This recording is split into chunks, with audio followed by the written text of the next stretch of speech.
Last year it took me about a half hour. Oh. Alright, so I want to welcome you guys to My Little Pony 2, or the Mythology of My Little Pony 2, Equestria's Most Wanted. This is a sequel to my panel from last year. This year we're going to focus primarily on the villains. Now, I am the Brony Critic. I am a My Little Pony analyst. I specialize in fan content and theories. So, the goal of this lecture, if I can...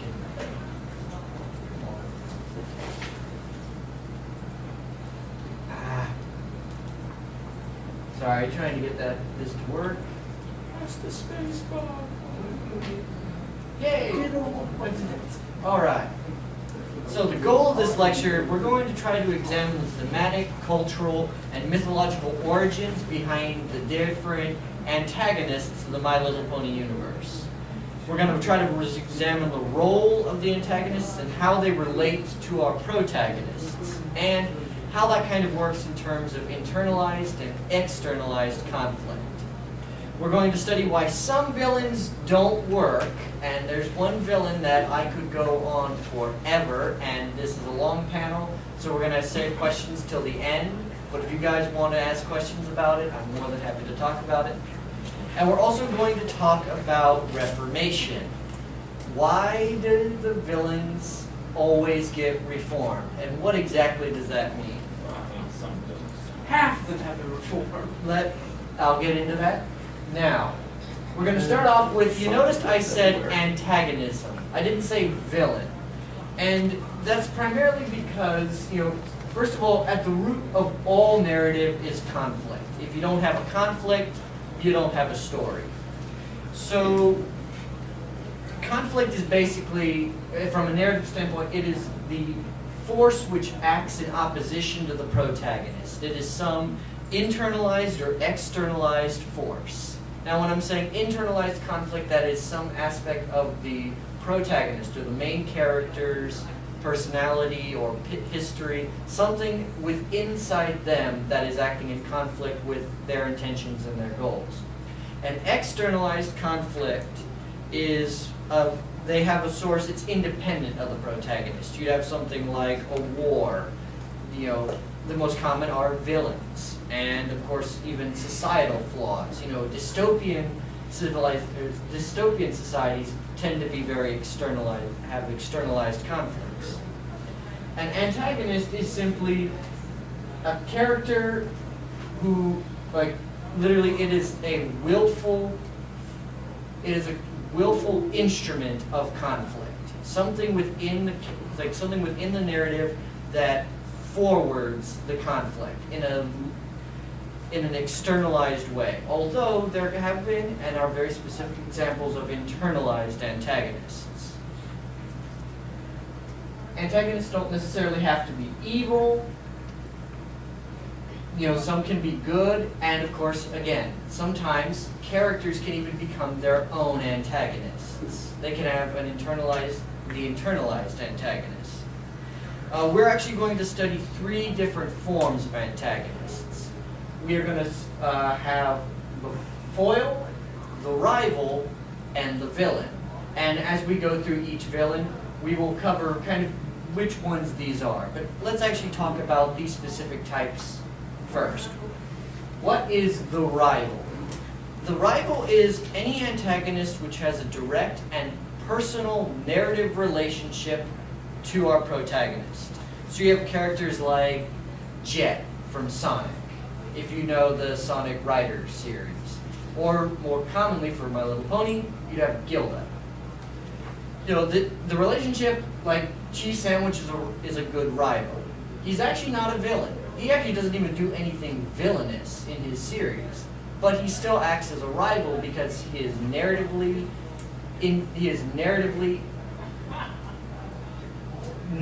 tied to Pinkie Pie. He was a direct result of her, and therefore becomes sort of a rival.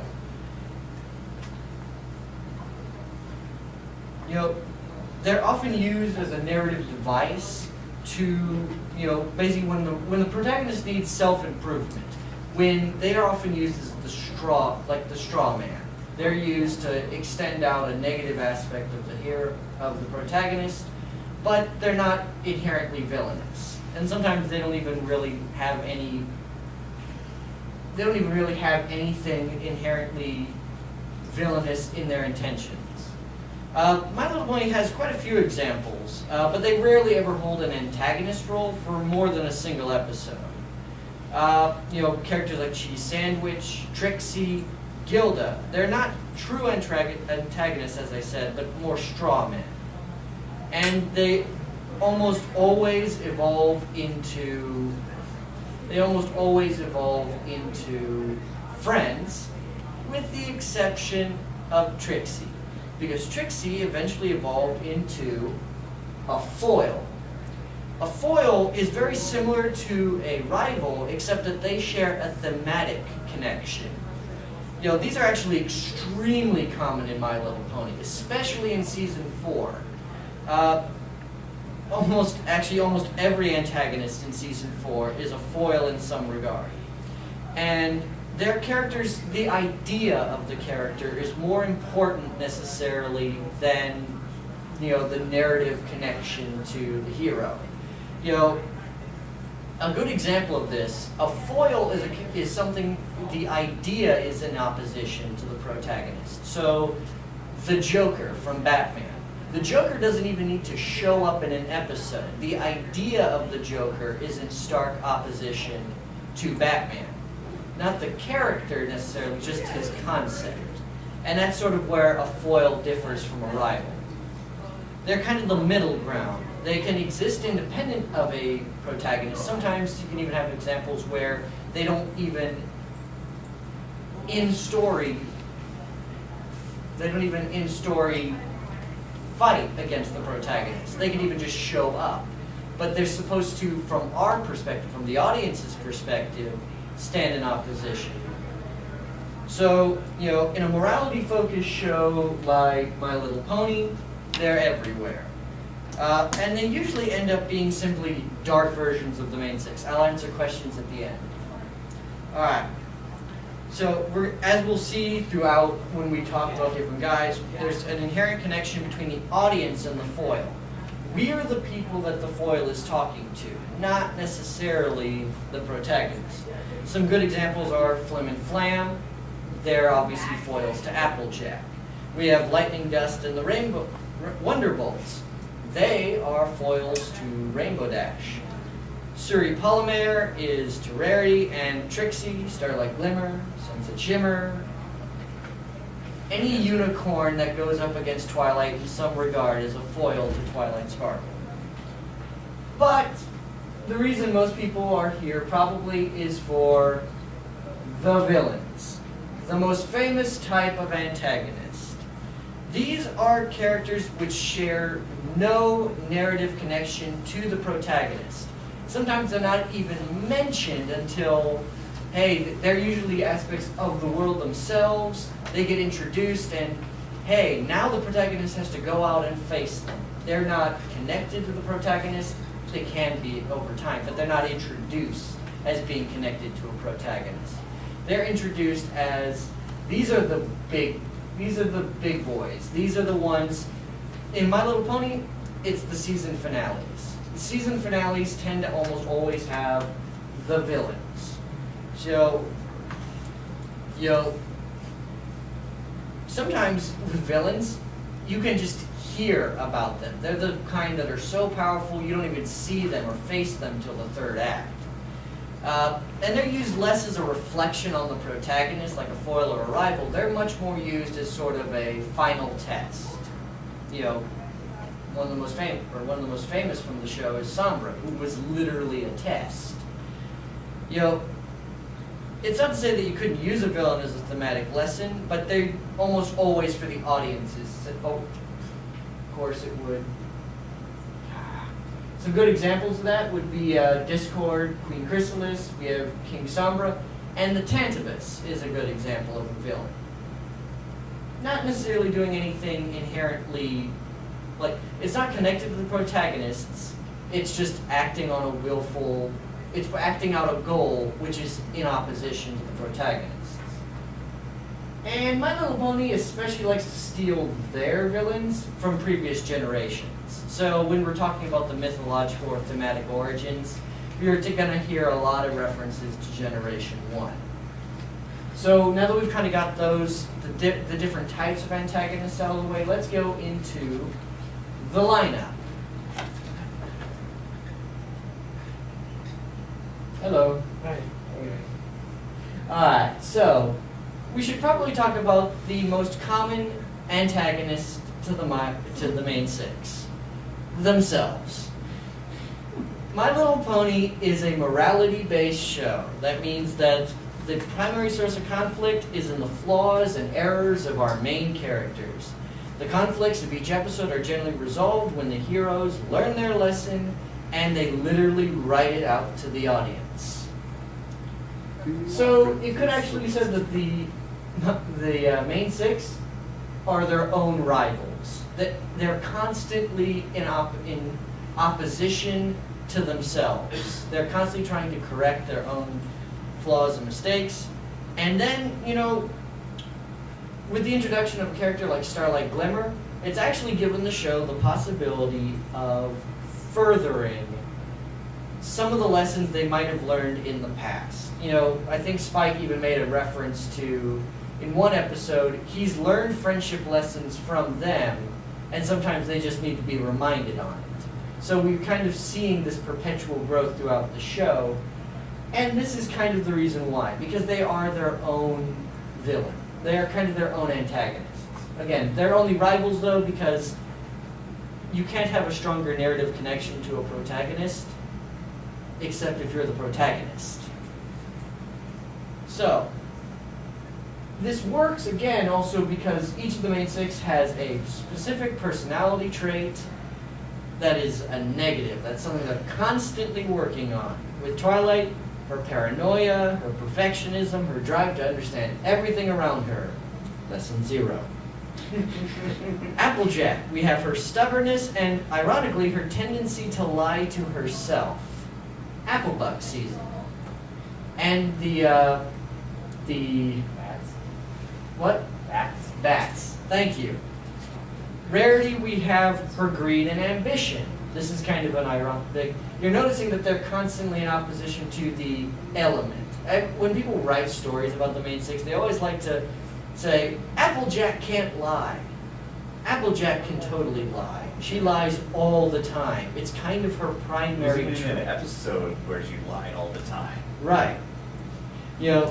Rainbow Dash, her problem is her pride and her personal drive. So in the episodes we see her, that's the thing she's constantly fighting against. Fluttershy is constantly fighting against her drinking problem. No, her shyness. We don't understand. We knew it. Yeah. All right. Now, and with Pinkie Pie, it's her overbearing personality, and Party of One shows us that Pinkie Pie has a self-destructive self-identity. If people don't like her, she literally falls apart. But these guys are their own rivals, but there's one specific character in the main group of characters who's actually their own foil. Their whole character arc is in direct contrast to their self-identity. Spike. Spike, the idea of Spike becoming an antagonist is not new. You can read numerous fan fictions where he becomes, the big antagonist. In Generation 1, he was actually introduced as basically T-Rex's assistant in the very first episode and kind of forced to help him. He eventually becomes a good guy, but, we see the origins of him becoming and potentially being a villain. However, in G4, his character arc, he has a very specific thematic connection. There's a certain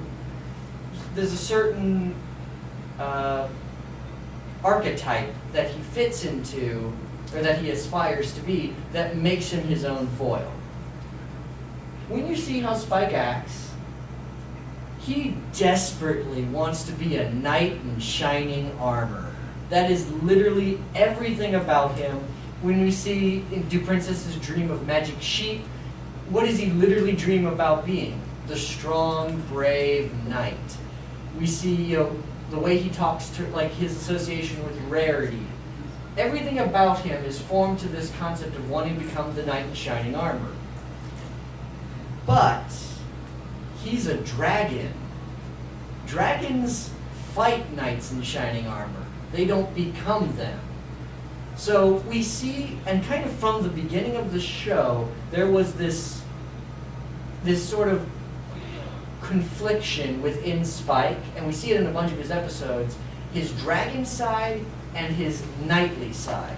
There seem, especially in his early episodes, like the Dragon Migration episode, we see this kind of separation between the two. He kind of abandons his dragon side after that episode, and he wants to he kind of falls fully into the being, he'll be a knight. He seems to ignore the dragon side in a lot of ways. And so you see Secret of My Excess. He's fighting against his greed.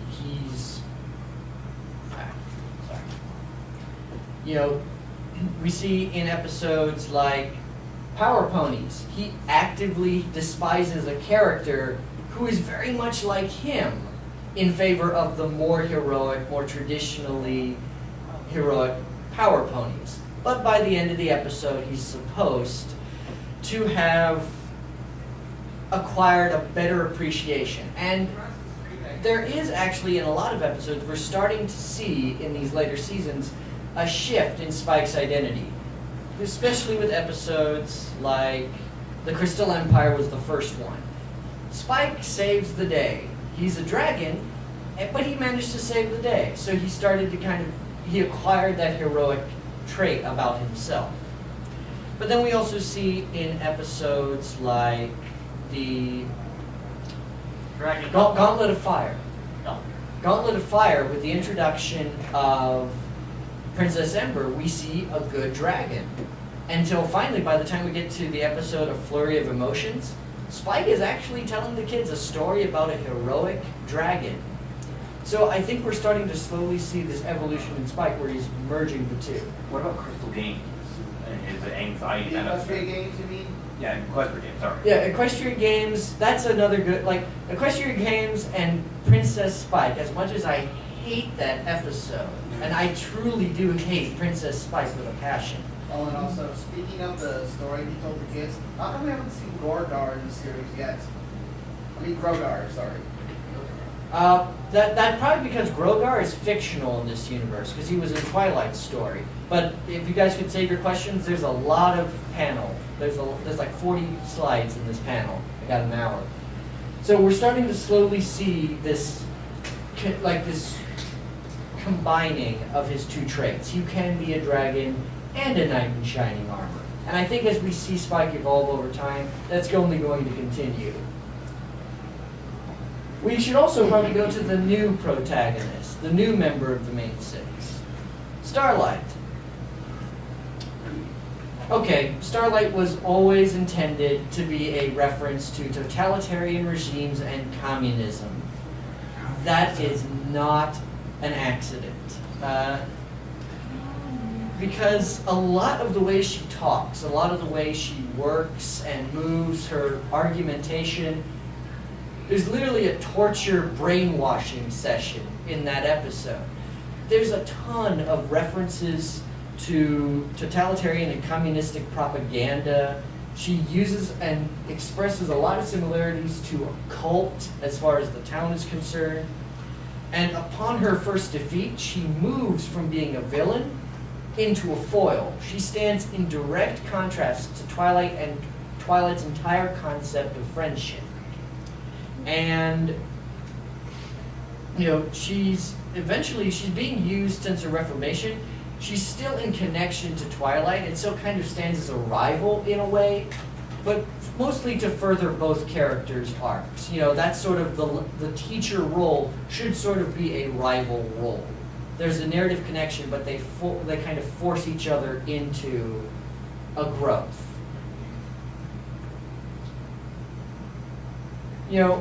But with Starlight becoming sort of the rival to Twilight, we also should talk about the others. You know, we have Trixie, Sunset, and Moondancer.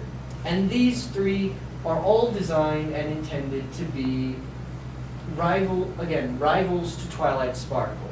They're designed to show similarities to her because, like, Moondancer, she is literally a recolor of Twilight. She is designed and intended to be, this is what Twilight would have been if, basically, this is Twilight if she never became Celestia's student. That is Moondancer, more than likely. Although, so if you guys go to my Cutie Remark episode tonight, you know, hints for that. All right. Plug. All right. And, you know, unlike Starlight, these guys don't tend to have a thematic connection so much. They really are designed more to be a narrative connection. They either are a Twilight or a could have been Twilight.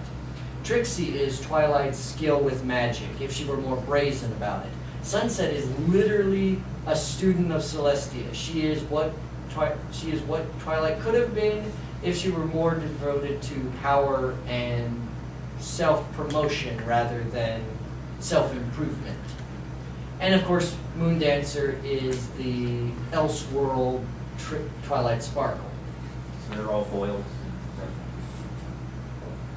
You said they're all rivals. Yep, rivals. Not necessarily foils, because they don't really have a thematic connection so much. They're not an idea. It is literally how they relate to Twilight that makes them stronger. Let's go on to our first villains, Nightmare Moon and Tyrek. And basically,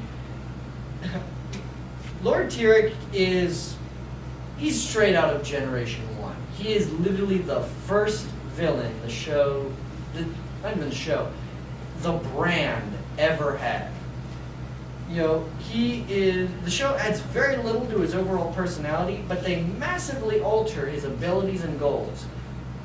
Tyrek never had, in the original Generation 1, the ability to steal people's magic. The reason they changed his ambitions and goals is mostly because they gave his ambitions and goals to Nightmare Moon. The irony is that Nightmare Moon's closest mythological or thematic equivalent in the My Little Pony universe is Tyrek. The two, like Generation 1 Tyrek is the closest to Nightmare Moon. Her Eternal Night scheme is ripped straight from Escape from Midnight Castle. And both of them actually have a strong connection to Greek and Roman mythology.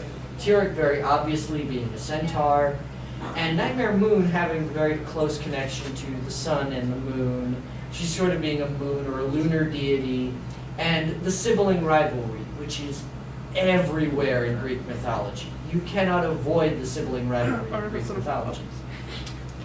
Although, it's actually kind of interesting, when doing research, Nightmare Moon and Luna, in the original Faust book, Nightmare Moon was called Discord, and Luna was named Selene, and they changed the names. Discord eventually becoming his own, becoming his own character. You know, and you know, centaurs, that's a fairly simple connection where they come from. You know, Nightmare Moon is also has a deeper correlation to our world's mythologies because night has, since the days of hunter-gatherers, had an association with evil and monsters, and it kind of became natural that Nightmare Moon would become a villain because, you know, the night was always where, you know, when you were sitting by your campfire, you told stories because you didn't know what was out in the shadows. Darkness has always been used in mythology to explain where evil comes from. That's a correlation you really can't avoid.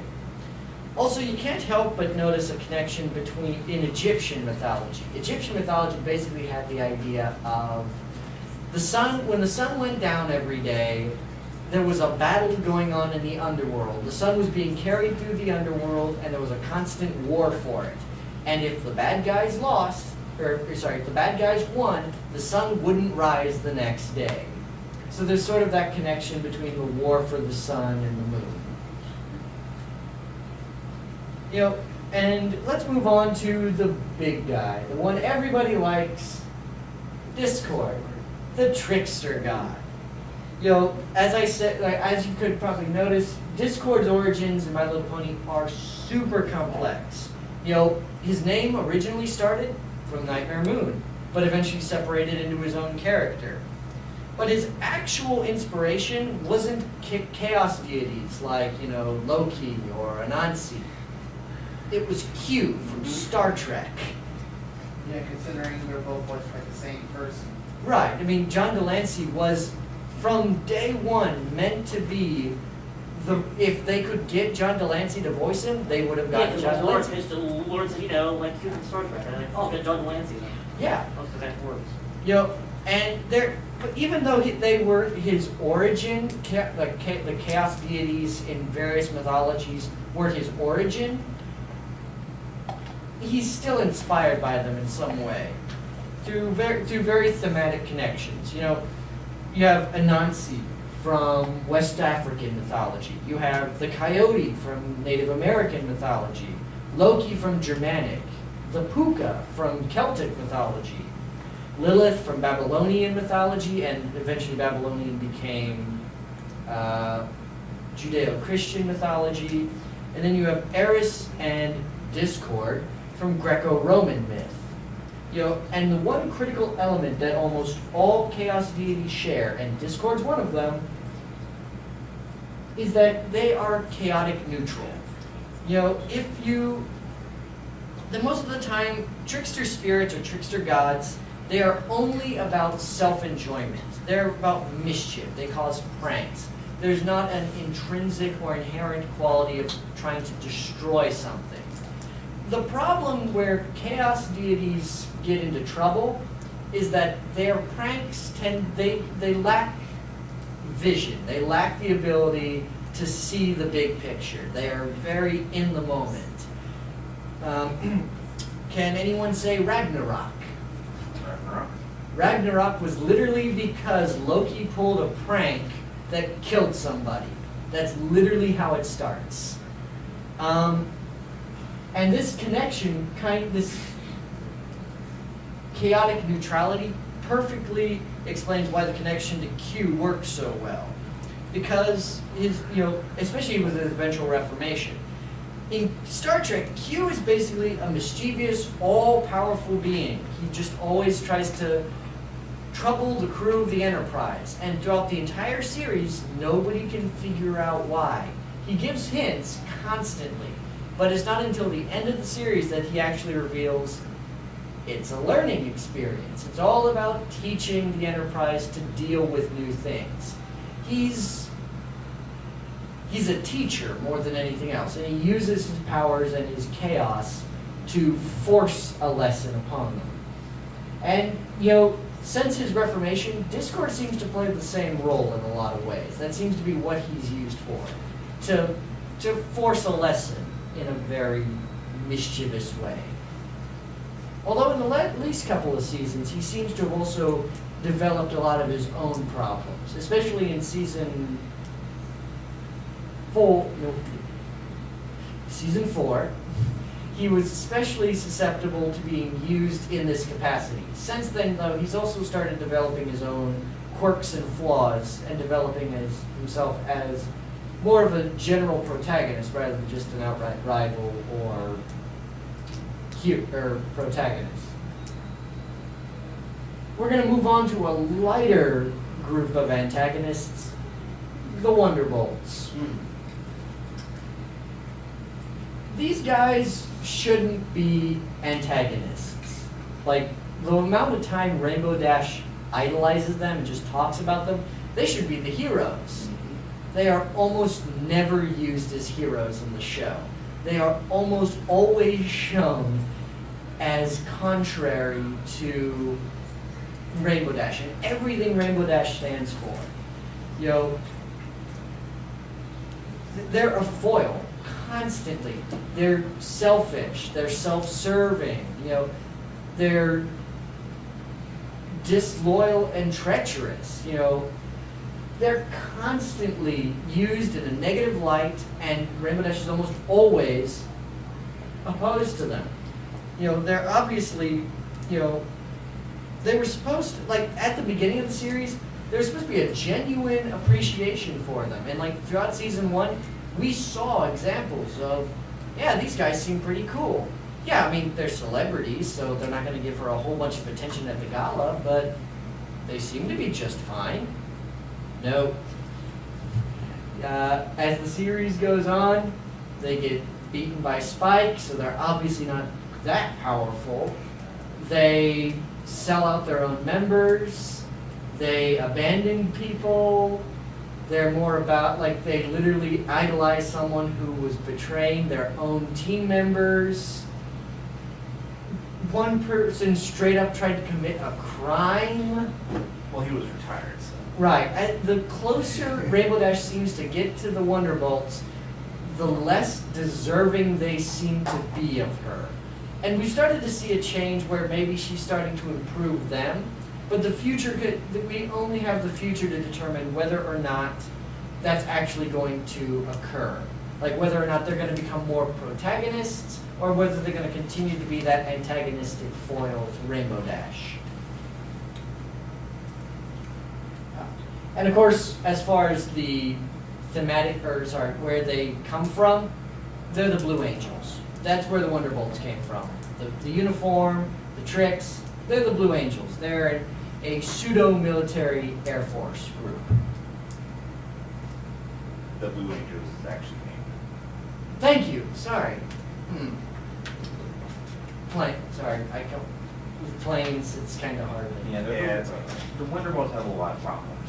They do. And I remember the story almost immediately after it was pinned on Rainbow Dash. She's like, yeah, you're getting kicked out immediately if you don't solve this. Like, didn't even give her a chance. Yeah, that's sort of where a lot of those problems arise in. Now, my favorite antagonists are the Changelings. I love the concept behind the Changelings. And actually, I started this panel because I'm writing a fan fiction that heavily involves the Changelings. A lot of it. So they have a very complex relationship to the fans. Some fans love them, some fans hate them. I wanted to do some research, and when I was looking up where did Changelings come from, they're Celtic in origin, as far as I can tell. I mean, they spread to a lot of other mythologies, but they're largely Celtic. And the only thing that's really added into the show is the vampiric love-stealing category. And here's the funny thing, that vampiric quality was to make them more child-friendly. Because changelings in actual Celtic mythology are probably the most frightening thing that has ever been introduced in the show. The idea behind changelings in Celtic mythology is that they are fairies or elves. In Celtic mythology, fairies and elves are effectively the same thing. They would steal infants away in the middle of the night and replace them with their own offspring, like a cuckoo bird, basically. And these children would be raised by the parents until they became adults. The children who were stolen would either be fed to changeling children or turned into changeling children. And basically, changelings were used to explain where birth defects came from. That is where the mythological origin behind changelings were. If your child developed a birth defect, well, it must have gotten switched out with a changeling. A changeling came in the middle of the night. Or if you didn't behave, a changeling is going to come and steal you away and replace you. That's sort of where they ended up coming from. Although, if they... wait, could you get my plug through my plug thing? There. Sorry about that. You can finish up at 10%, right? Maybe. Alright, so I couldn't help but notice if they kept the child stealing quality of changelings, that certainly would have made the Thorax and the Crystal Empire episode a lot more interesting. Oh, wow. He acts like a pony more than anything else, and it's weird. Well, right, but I mean, in a world where changelings are known for stealing infants, suddenly the terror of, what would happen to Flurryheart makes a lot more sense, don't it? Yeah. Well, doesn't that technically already happen at the season 6 finale because they steal Flurryheart and Shining Heart and Cadence? They do, but So technically they fulfilled that role. they did, but they brushed over that one immediately, and for the best, I might add. And now for my least favorite. Sombra is Lord Sauron. He is Morgoth. He is Voldemort. He is the Dark Lord. Really? Really? Where are you? Never mind. Whatever. All right. So, he's almost a satire at this point. He is supposed to be the Lord of Darkness, the great evil that the protagonists have to defeat, an all-powerful, pervading force that dominates all around them. He is a massive failure in this regard. I could actually go on forever about this, and if I have time at the end and you guys want me to rant about why and how they could have done it better, I will gladly do so. But it effectively comes down to the fact that a Dark Lord, Sauron is frightening because even if you never see him, if Frodo never faces Sauron in the entire series, but he has the orcs, so there is a constant pervading threat of his power everywhere. Sombra has got nothing. He's literally sitting out there screaming crystals for an hour. You had an hour. And I will gladly talk about what they could have done. Well, my alternate Crystal Empire. Well, they already did have an alternate Crystal Empire. Yes, they did. And that was the best part of that episode. Come tonight and I will gladly rave about that forever. Yes. Not forever, for at least 10 minutes of an hour. All right. Now, as I said, Cutie Remark fixed a lot of it, and I like it. But I would have done something a little bit better for the Empire episode. So, let's talk about Reformation. It's almost a gag at this point that My Little Pony reforms its villains. So, like the concept of, oh, Starlight's a villain now. Well, we have one season until she's a good guy. But I noticed when I was looking through all the villains, there's very specific criteria. My Little Pony is actually very, very strict about who gets reformed and why. So there's 3 categories for why their enemies can become their friends. And besides the fact that the show is about friendship, so maybe friendship should be formed, making your enemy your friend is maybe a good theme to introduce. There are 3 types of antagonists, or 3 categories in which they can be fixed. The rivals, obviously. Most rivals aren't even villains or evil to begin with. So there's not really anything to reform. It's not a true reformation. You can have forgiveness in the case of Gilda and the Treasure of Griffinstone, or Trixie. But again, most rivals don't really have to be reformed, as it were, because they're not bad guys. So when that happens, it makes sense. The neutral aligned characters. This is why the trickster gods can be reformed. This is why Discord works. And why Starlight works, actually, because Starlight is a neutral character too. She's lawful neutral. She is all about order.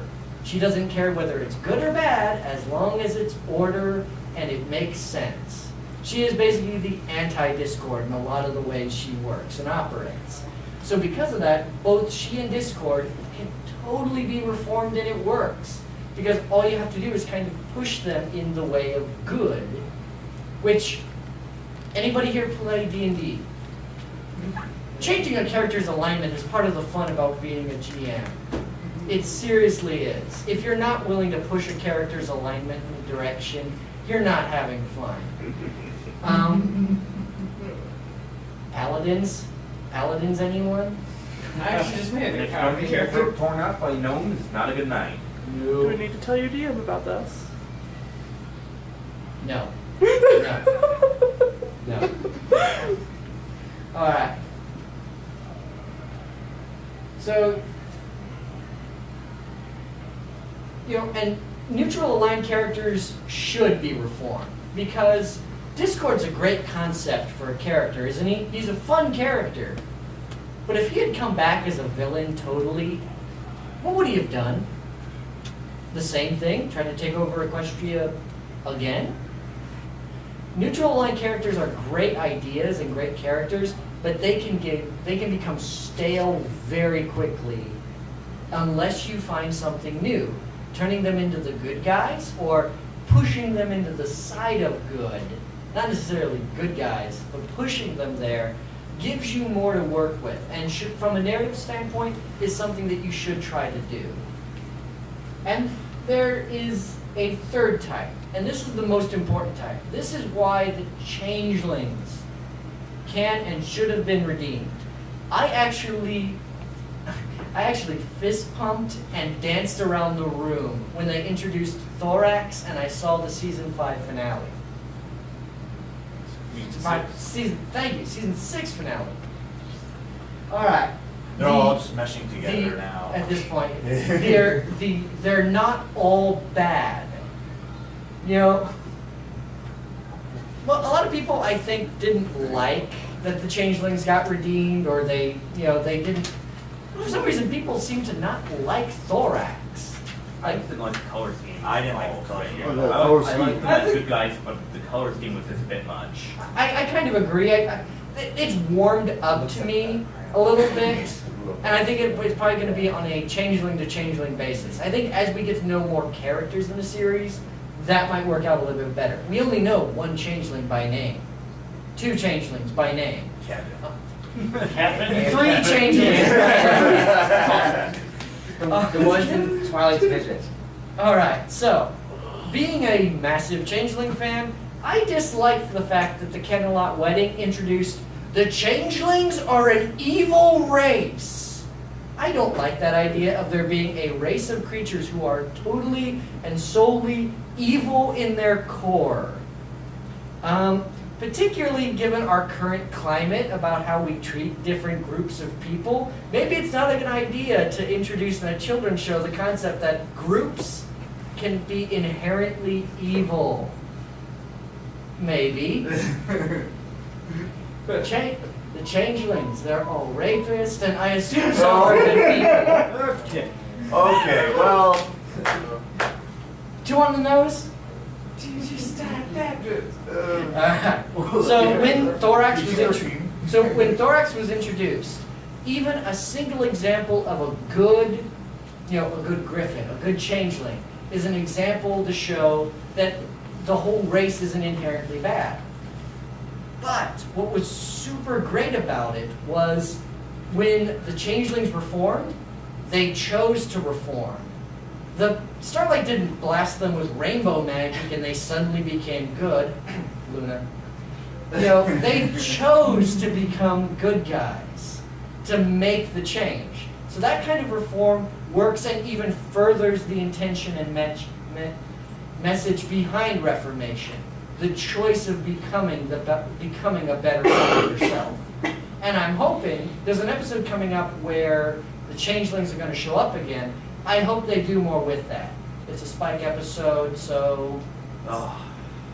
It's a roll episode. Hey, I am the world's last biggest Spike Spike. episode I'm the great. world's biggest Spike fan. You will never find a bigger Spike fan than me. Hello.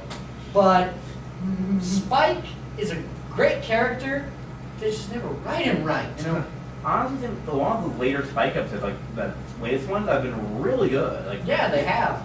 And as I'll show tonight in the Cutie Remark, he's actually the most important character. Yes. All right, so You know, so when I'm thinking about it, I don't think that My Little Pony reforms too much. Because, you know, as we're getting introduced to a wider world, more is being introduced. We're allowed to explore more. We've gotten good dragons now with Princess Ember, who's also going to appear in that Changeling episode. Yes. You know, we're getting these great introductions. We've had the Griffins. There were good Griffins. 2, 3. The entire Griffin Equestria games team. They didn't have names, but we had examples of friendly Griffins. So we're seeing the world expand a lot more, and that means there's going to be more reform. And as long as they're sensible about it, Sombra's not going to get reformed.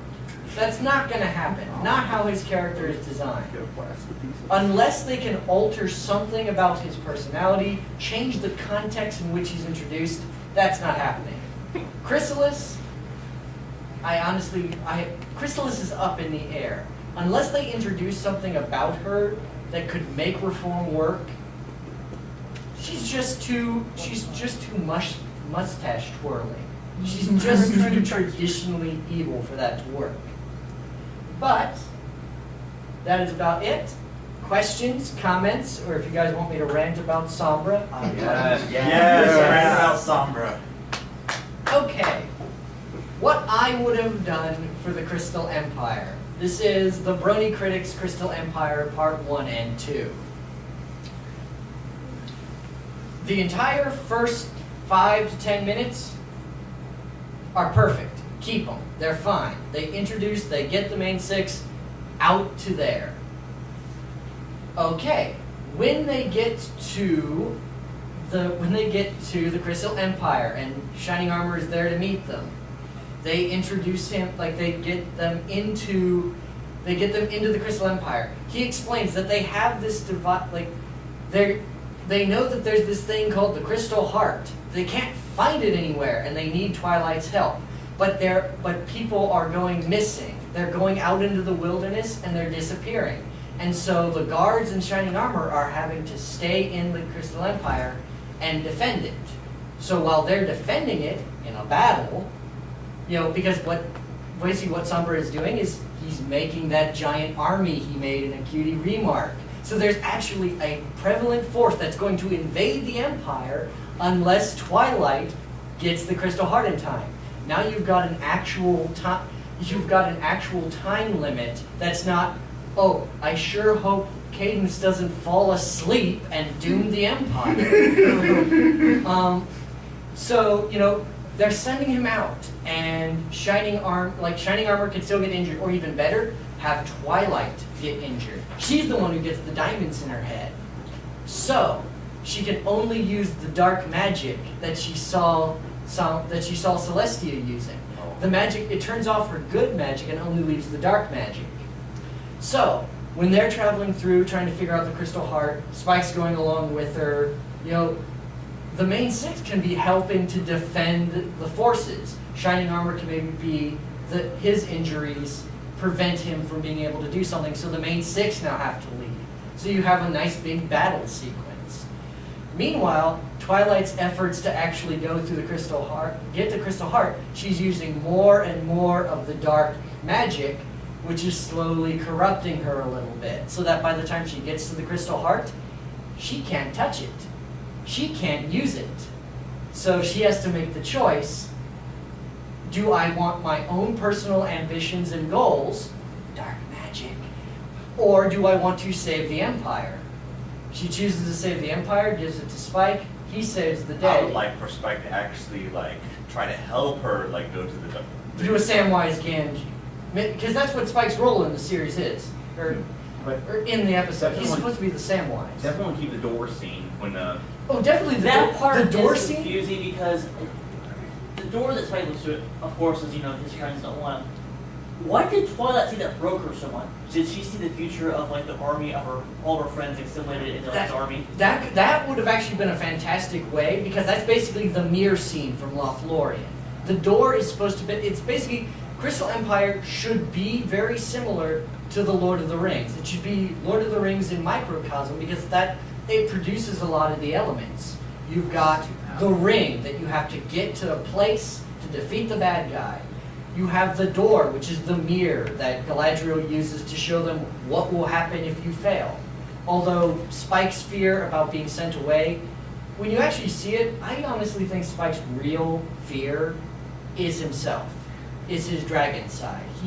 I think he's more afraid of himself than he really is about... Like when he lost control. When he lost control. That should be what it is. He might, like, if you could see his visions of the future, that would have been fantastic. And he's working with Sombra's army. So, being forced to work in Sombra's army against his And friend. there's the whole like giant white city in a circle surrounded by a giant shadow thing, like Minas Tirith.